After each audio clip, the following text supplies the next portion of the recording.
how Taco Bell became the franchise it is today. Subscribe to the channel and comment down below saying I subscribe to enter this month's shoutout giveaway. Any foodie with a Netflix subscription is at least aware of the Netflix original docuseries Ugly Delicious. Each episode takes a cultural look at staple foods like pizza, fried rice, and tacos. Hosted by David Chang, each episode is essentially a visual essay of a taken for granted cuisine. The team travels to the birthplace of the food and sees how it's evolved in its different iterations around the world. During the taco episode, the all-male team travels to San Bernardino, California, to Holland, to Mexico, to understand what makes a good taco. They even go to Taco Bell, and the restaurant that inspired the franchise. Along for the ride is taco expert and Mexican-American foodie Gustavo Arellano. We first see the team driving around Los Angeles past rows of food trucks. When asked what are the telltale signs that set apart one taco truck from another, Arellano these non-Spanish speakers these pro tips. Find a menu that includes words you've never seen before. That means the food will be regional and not mass-produced. Go where the salsa game is strong, especially if they're just giving away roasted serrano peppers. Look for the homemade tortillas. If you see a bag of mass-produced tortillas in sight, walk away. Chang is a New Yorker. He doesn't get tacos until he's rolled through Los Angeles. This is definitely much better than the taco night in America type of taco. He proclaims after a single taco de camarones. That's because Mexicanos run LA taquerias, Mr. Chang. Eventually, Arellano takes us to ground zero of the Taco Bell franchise. After a quick trip to Taco Bell, Arellano, who authored Taco USA, takes viewers to the eatery that inspired the now global fast food franchise meant to represent Mexican cuisine. Mitla Cafe's home is San Bernardino, a community born out of being a roadside stop off Route 66. The restaurant has been around since 1937. At this point, the country is just edging out of the Great Depression. San Bernardino was heavily segregated. Mexicans were only allowed to live on the west side of the city, where Milta first opened its doors. The real story of Taco Bell begins with Lucia Rodriguez. She had emigrated from Tepatitlan, Mexico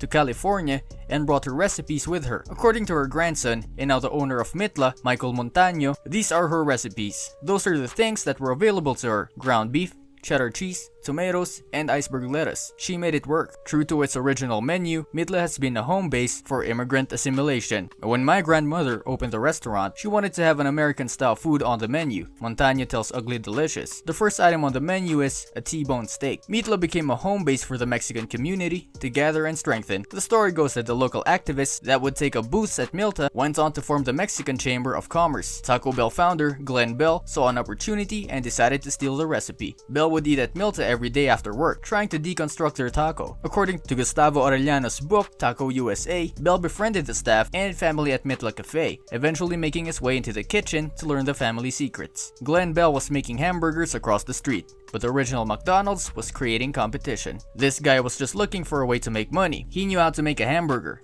but McDonald's was creating too much competition. Bell opened up the first Taco Bell in Downey, 1962. With the start of a fast food franchise that would normalize and make Mexican food mainstream, Taco Bell was born. Now, the Montaño family recipes are met with criticism from Latinos who don't know the story, that they serve fake Mexican food. The original flavors, story, and heritage still reside in San Bernardino with the Montaño family. We are so glad Arellano asked Montaño, how do you feel that your family's recipe, your heritage, was taken by Glenn Bell and turned into a multi-billion-dollar empire? Montaño is ultimately proud that his family's recipe have forever given America a little more flavor. We don't know about it in terms of what could have been, or what he did to us, or anything like that, he tells Arellano. It's more of like, look at our connection to the history of food in this country. When you hear stories of salsa being the #1 condiment, or that tortillas are right there next to the Wonder Bread, that's what the immigrant story is about. It's assimilating, but not only assimilating to the culture, but having the predominant culture assimilate some of your beliefs, some of what you do well, and make it a part of the general population. This brings us to the end of our video. I hope you enjoyed it. Hit like if you did, and don't forget to subscribe to our channel so that you don't miss any of our videos in the future. Also, watch the 2 videos that are on your screen because I'm sure you'll love them.